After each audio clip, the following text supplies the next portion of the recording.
Magandang araw po mga kapinoy. Ano? Po, medyo makulimlim ang panahon at medyo maambon pa ng kaunti. Papasok na naman ako ng trabaho.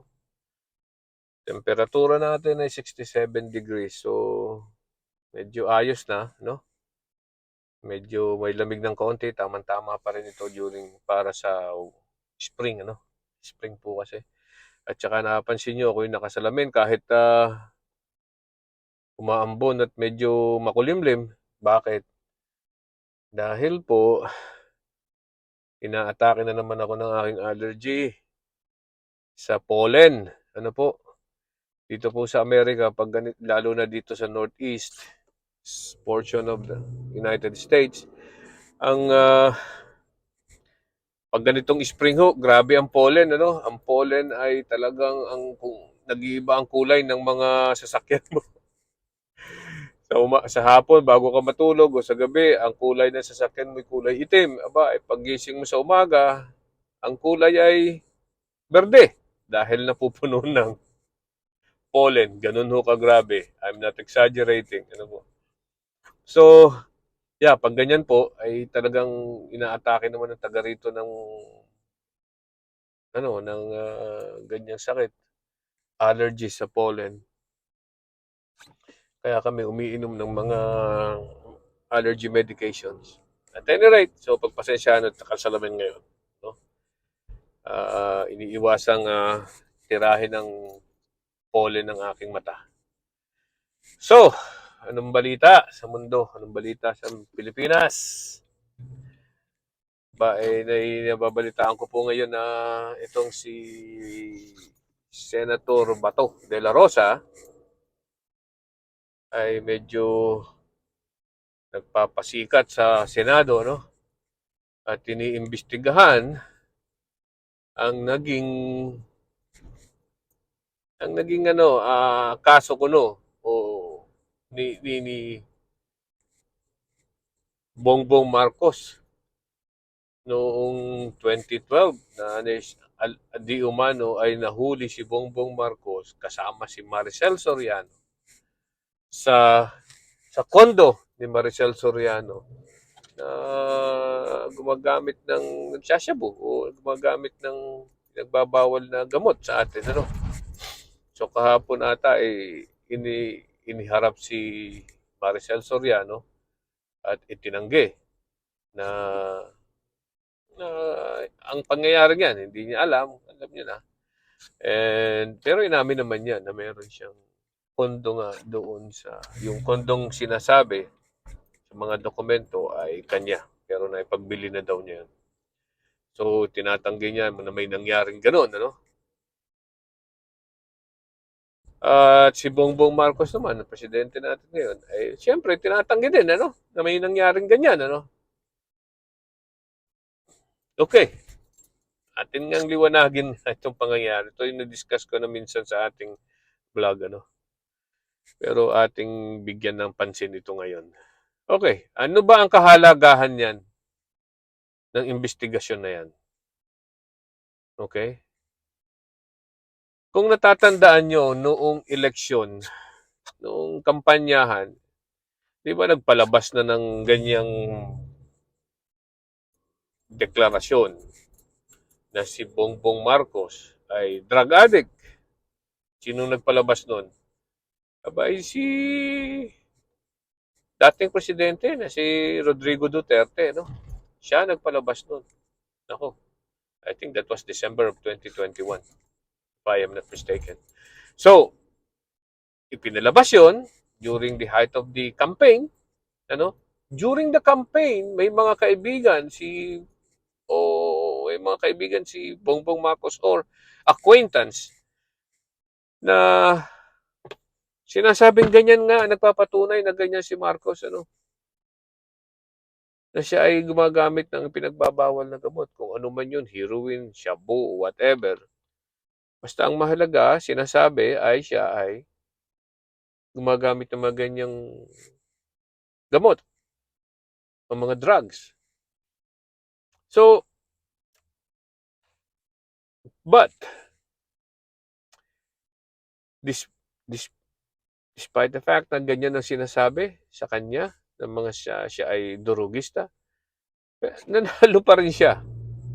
Nanalo pa rin siya ng 31 at nakakuha ng 31 million votes or 30 million votes. Silang dalawa ni Sara Duterte. Si Sara mas mataas ng 1 milyon, ano?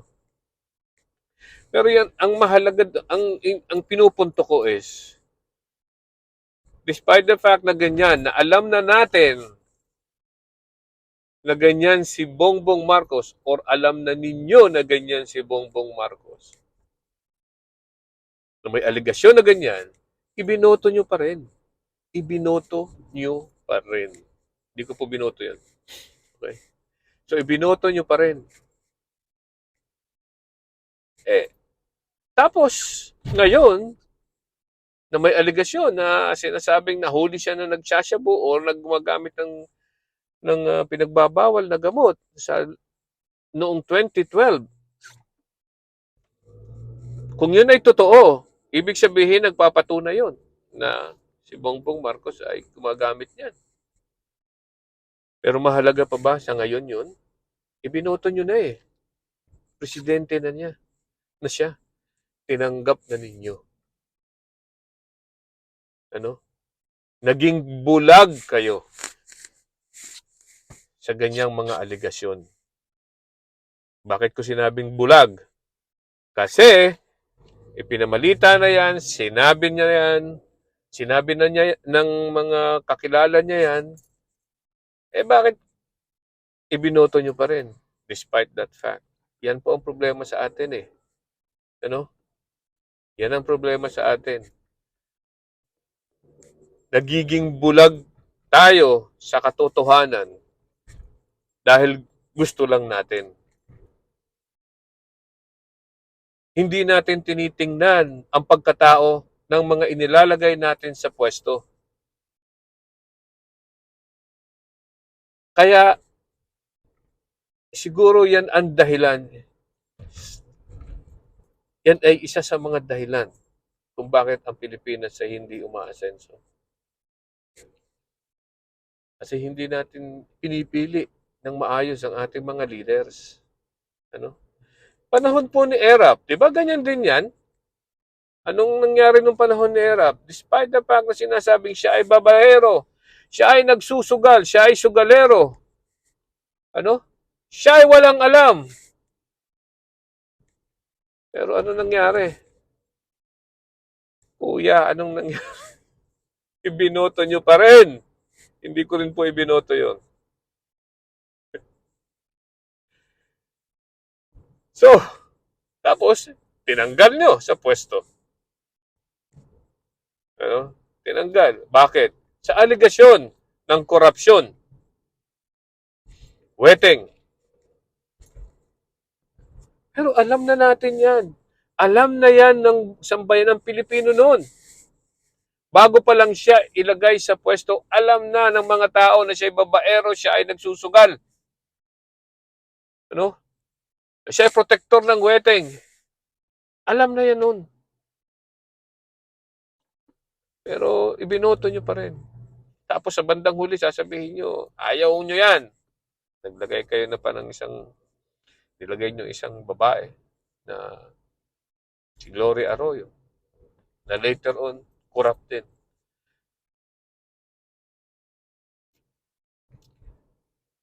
Diba? So, ano ang pagkakaiba? Ano ngayon ang importansya ng ginagawa ni Bato de la Rosa sa Senado para imbestigahan yan? Ano? Para tanggalin si Bongbong Marcos sa pwesto? Bakit nyo tatanggalin? Ay tinanggap na ng tao yan na ganyan nung bago pa lang yan ilagay sa pwesto. Tinanggap na yan na ganyan. Right? Parang si ano yan, parang din si ang tawag dito, si Rodrigo Duterte.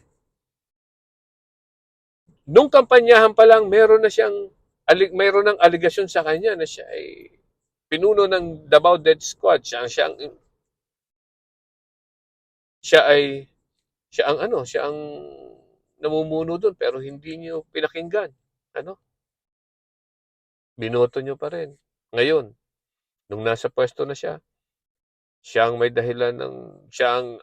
sinasabing may dahilan ng ano, ng pagka, drug war o bloody drug war.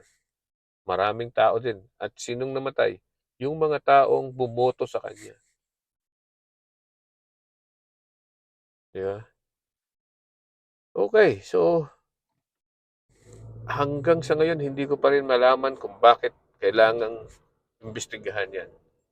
Ano ang purpose? Ano ang in aid of legislation dyan na ginagawa ni Bato de la Rosa?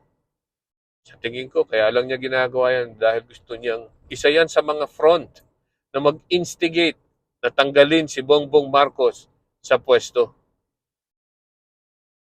Hindi rin po ako makabongbong Marcos, tandaan niyo yan. Pero bigyan natin ng pagkakataong matapos. Wala po ang termino niya. Wala naman tayong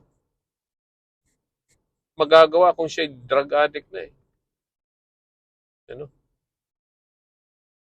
I don't even know if that is uh,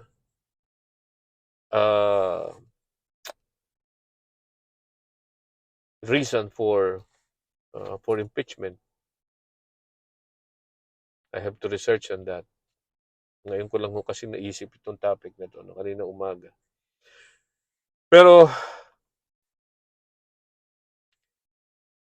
I hope may kahihinatnan ang gagawin ni Bato de la Rosas para sa kabubuti ng bayan. Ano? Pero sana nga meron. Pero sa ngayon wala talaga ako nakikita. No? Sana may kahinatnan para hindi naman po masayang ang ating binabayad sa kanya.